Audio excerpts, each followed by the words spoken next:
Hoy vamos a estar hablando del hambre en la infancia, específicamente esto que decían recién. Dato no menor, en 2024 más de 4 millones de chicos y chicas en Argentina pasaron hambre. Casi la mitad de ellos lo hicieron en condiciones severas. ¿Qué quiere decir condiciones severas? Que directamente no comieron. ¿Cuánto? Esto en 4 millones de chicos en Argentina pasaron hambre y casi la mitad de ellos, es decir, casi 2 millones en condiciones severas, es decir, que no pudieron acceder a todas sus comidas.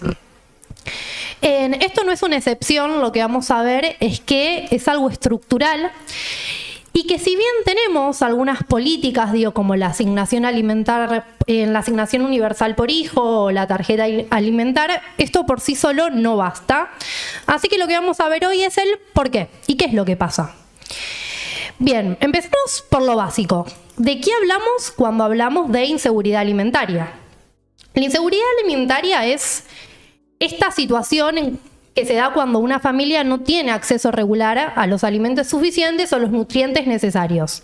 Esta situación puede ser leve cuando uno tiene preocupación porque no llega a fin de mes, no puede comprar estos alimentos. Esta situación puede ser moderada cuando uno reduce la cantidad de comida a la que accede o la calidad de esta comida. O severa, que es cuando directamente pasas hambre totalmente. Ahí nos podemos preguntar, bueno, ¿y qué le pasa a las niñeces, cuando no pueden acceder a la alimentación, que es un derecho básico?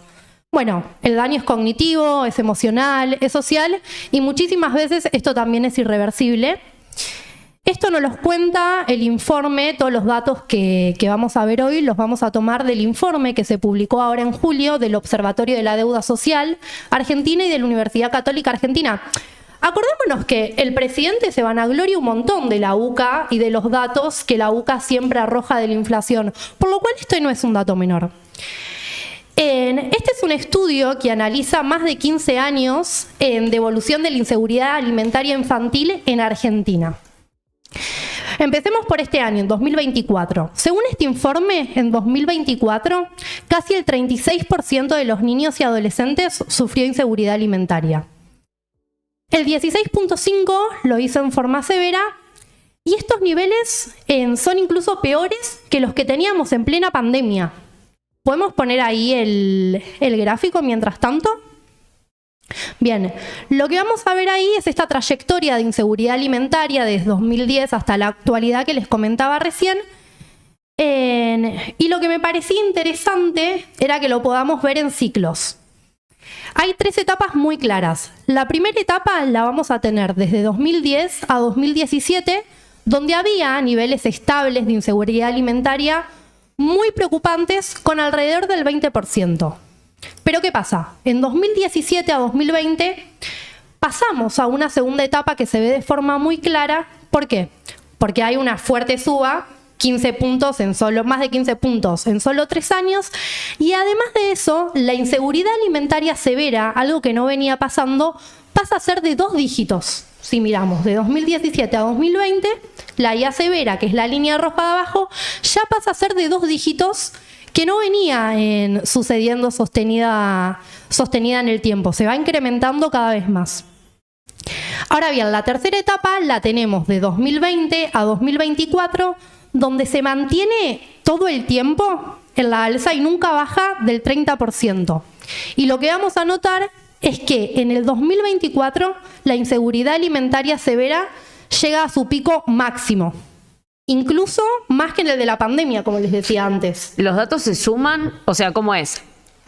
Hay un total, o sea, hasta un 36% sufren inseguridad alimentaria. Este es un índice que se compone de 12 puntos. Y dentro de eso están los 16 que tienen inseguridad alimentaria severa, exacto. Claro, es como sería. Es como la pobreza como e indigencia. la pobreza y la indigencia. O sea, los de arriba son pobres, el 36%, el 16% son indigentes. Claro. Es severo. Todos pasan inseguridad alimentaria, que puede ser, como yo les dije antes, moderada. No, no entendí. ¿Se suman o no se suman? Sí, se suman. Ah, entonces mi No. Ah, No es se 36 suman. en total. O sea, no, el 36 en 36 total. es el máximo, es esto. Y la El 36 mitad es pobre, claro. y la mitad de los pobres son extremadamente pobres. En este caso es inseguridad alimentaria. El 36% de los niños, que son casi 4 millones de niños, padece inseguridad alimentaria, y de esos 4 millones, casi la mitad padece inseguridad alimentaria severa. Esto significa que hay un 16% que no come, que carece de comidas durante su día, y que hay otro 36% que, bueno, por ahí se saltea algunas comidas del día, o no accede a los nutrientes necesarios, pero sí come, o la familia tiene muchas preocupaciones con llegar a fin de mes y está en una situación súper endeble. Y los de abajo directamente no comen. Y probablemente esas personas vivan en hogares solos con sus mamás. Así es. Y eso pasamos a lo siguiente. De hecho, podemos pasar al siguiente gráfico, que es preguntarnos a quiénes afecta más. ¿Quiénes son los más afectados? Porque claramente el hambre no se reparte, lamentablemente, tampoco de manera pareja.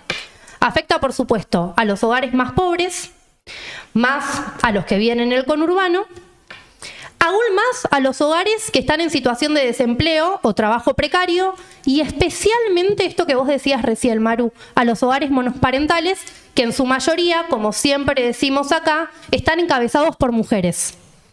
De hecho, hay un gráfico, ¿podemos poner el otro gráfico? Inseguridad alimentaria, según tipo de hogar, lo que vemos es que claramente afecta de manera mucho más desproporcionada la inseguridad alimentaria a los hogares monoparentales, que por lo general están a cargo de una jefa de hogar mujer, que los hogares biparentales, es decir, que tienen 2 adultos a cargo, por lo menos.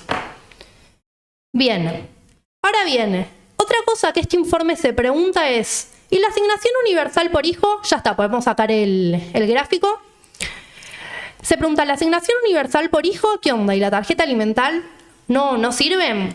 Sí sirven. Y esto me pareció una pregunta importante porque, de hecho, dentro de este gobierno, una de las cosas en las que más invirtió realmente fue la asignación universal por hijo. Pero ¿qué nos demuestra este informe haciendo análisis estadísticos? Es que efectivamente, la asignación universal por hijo y la tarjeta alimentar reducen el índice de inseguridad alimentaria, pero funciona como un parche, como una contención, porque no revierte esta pobreza estructural que padecen las familias, que termina impactando, por supuesto, en el acceso a alimento de las niñeces.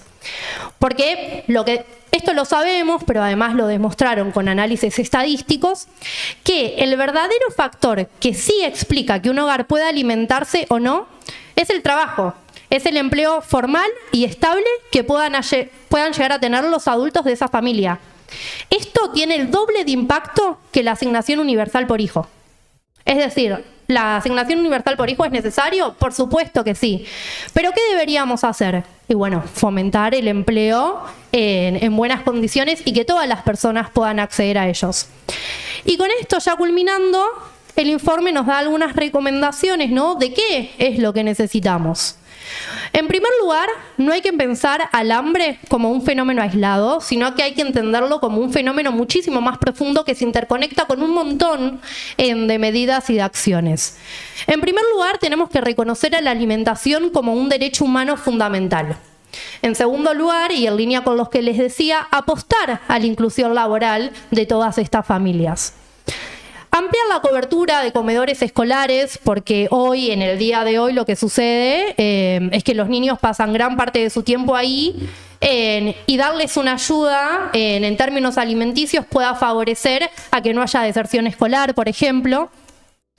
Articular también sistemas de protección social intersectoriales y federales. ¿Qué se refiere a esto? Bueno, con la UH no solo alcanza, necesitamos políticas de educación, de salud, de empleo, y apuntar especialmente a los hogares más expuestos, los monoparentales, los que son muy numerosos y los que arrastran la pobreza estructural.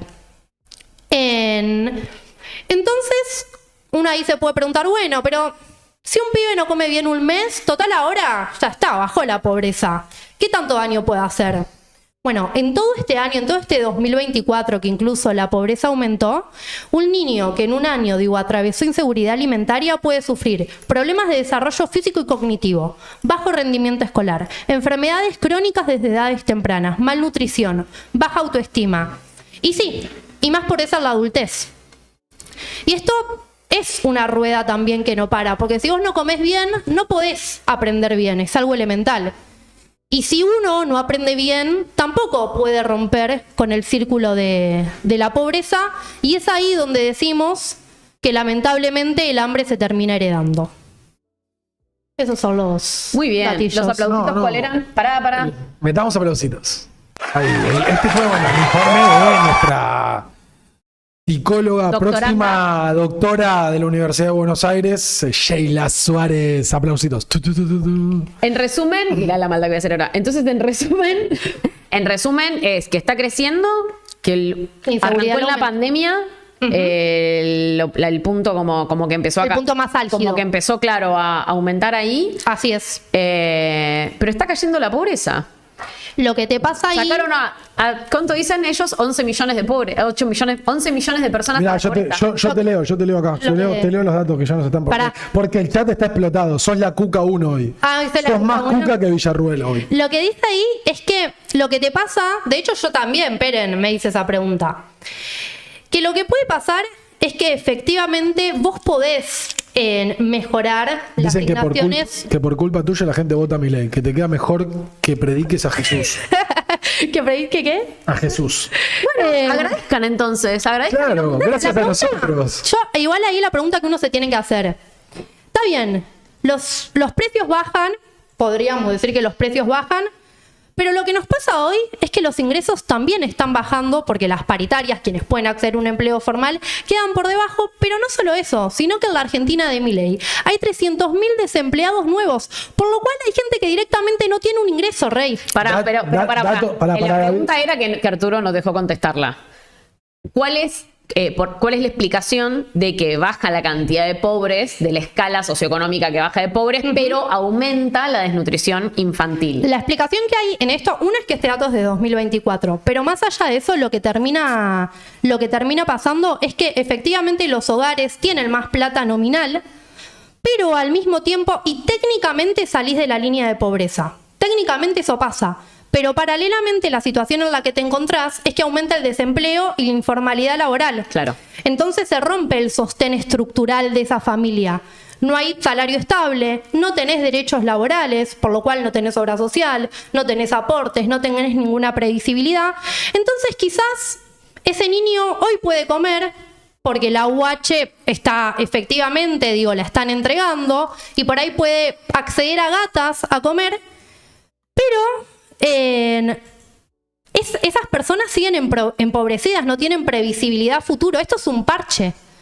Se está resolviendo el problema estructural. Por más que técnicamente baje la pobreza, la gente en la Argentina de hoy trabaja en mayores condiciones de informalidad, hay mayor cantidad de desempleados y hay mayor cantidad de personas que hacen changas y aumentó el pluriempleo. Entonces, que técnicamente baje la línea de pobreza no significa que las personas estén en un mejor estado de situación real. Yo tengo otra explicación a eso.